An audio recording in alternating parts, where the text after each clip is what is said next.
السلام عليكم ورحمة الله وبركاته. أهلا بحضراتكم في فيديو جديد ووصفة جديدة من مطبخ صحة وعافية. النهاردة إن شاء الله هنعمل مع بعض وصفة من المطبخ الخليجي. هنعمل وصفة مكبوس اللحم أو كبسة اللحم. يلا بينا نشوف هنعمل وصفتنا إزاي. عندنا حوالي كيلو ونص لحمة غنم أو لحمة ضاني زي ما حضراتكم شايفين كده. بنضفينها من الدهون الزيادة زي ما حضراتكم شايفين او حسب رغبتنا.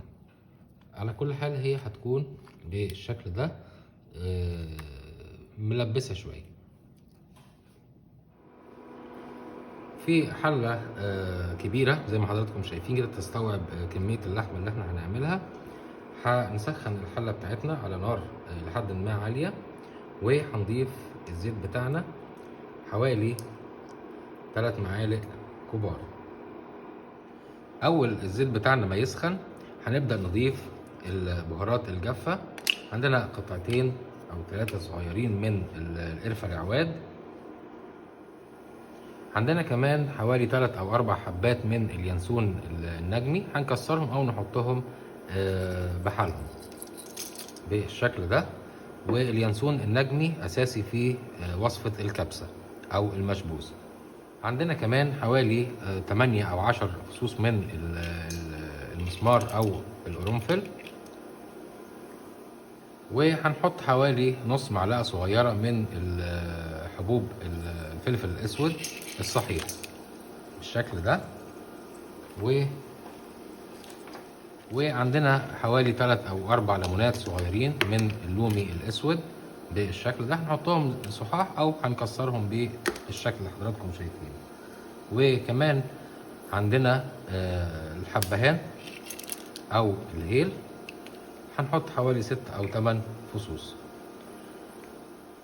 اول ما ريحة البهارات الجميلة دي تطلع معانا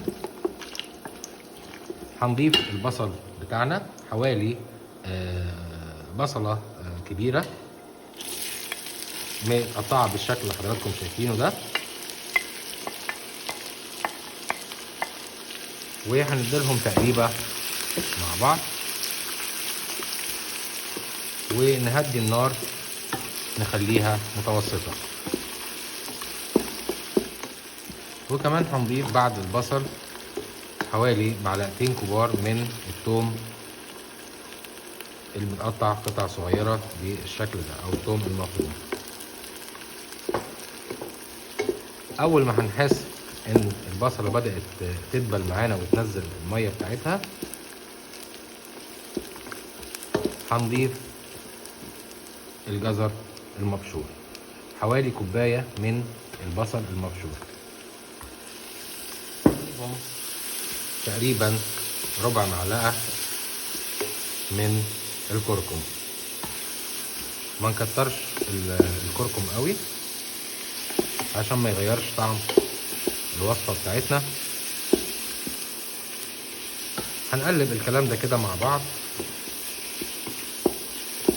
لحد ما نحس ان البصلة نعمت معانا ولونها بقى وردي.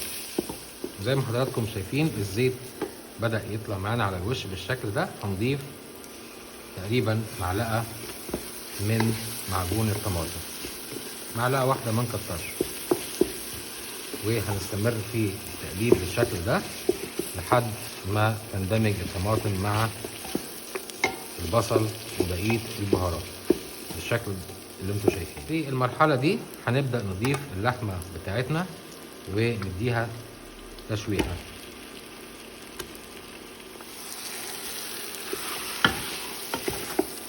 ما انا بفضل ان اللحمة بتاعتنا تكون مع العظم مش مخلية، لان العظم بيدي شوربة كويسة جدا ونكهة جميلة جدا في اي حاجة بتطبخ بيها. اول ما اللحمة بتاعتنا لونها يغير بالشكل ده وتاخد الصدمة بتاعتها هنبدأ نضيف المية. هنبدأ نضيف المية بتاعتنا مية سخنة حسب كمية الرز بتاعنا. هنستخدم في الوصفة دي 4 كوبايات من الرز.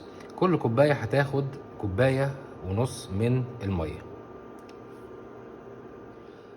بالنسبة للرز اللي هنستخدمه هو الرز البسمتي، هيكون منقوع لمدة ساعة تقريبا في مية بدرجة حرارة المطبخ.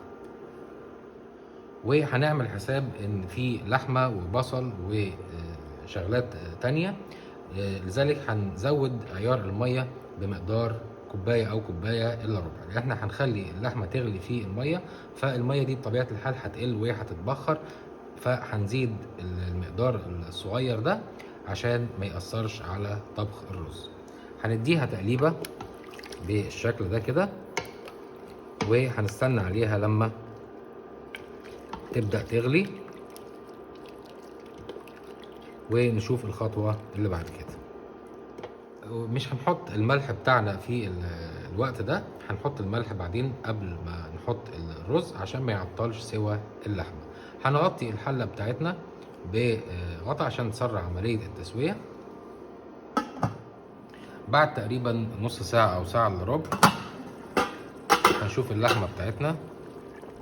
بسم الله ما شاء الله، زي ما حضراتكم شايفين كده اللحمة تقريبا استوت بنسبة 80 او 85%، والريحة عبقت المكان. هنضيف ملح حسب رغبتنا، وتكون الكمية معقولة، يعني تقريبا معلقة من معالق الأكل. في المرحلة دي هنبدأ نضيف الرز بتاعنا. زي ما حضراتكم شايفين الرز عشان اتنقع فترة طويلة لونه بقى أبيض جدا، وفي نفس الوقت حباية الرز في حد ذاتها حجمها زاد. هنبدأ نضيف الرز بتاعنا بالشكل ده، وهنبدأ نقلب تقليبة بسيطة كده زي ما حضراتكم شايفين.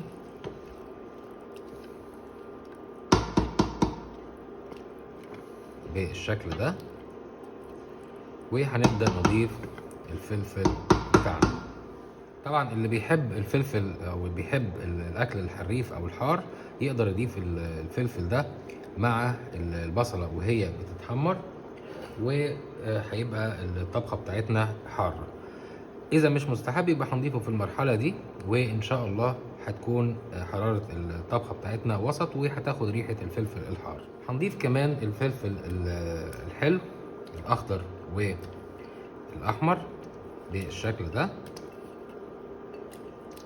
في المرحلة الأخيرة دي، عشان ما يتهريش معانا إذا ضفناه مع اللحمة، وهيدي نكهة جميلة جدا في الطبق بتاعنا. هنضيف كمان حاجة بسيطة من الزعفران إذا كان متوفر عندنا، والخطوة دي مش فرض في الكبسة، ولكن اللي بيحب نكهة الزعفران ممكن يضيفها بكمية بسيطة. وهنضيف كمان الكشمش او الزبيب، بيدي طعم حلو جدا مع الكبسة او اي رز مطبوخ بالشكل ده. وهندي الكلام ده تقليبة بسيطة بالشكل ده زي ما حضراتكم شايفين كده، وهنهدي النار بتاعتنا خالص،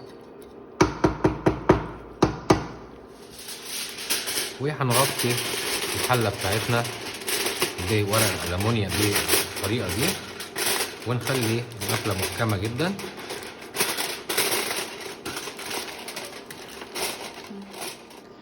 هنخلي الكلام ده على نار هادية لمدة تقريبا ربع ساعة ل 18 دقيقة، مش أكتر من كده، وإن شاء الله هيكون الرز بتاعنا بيرفكت.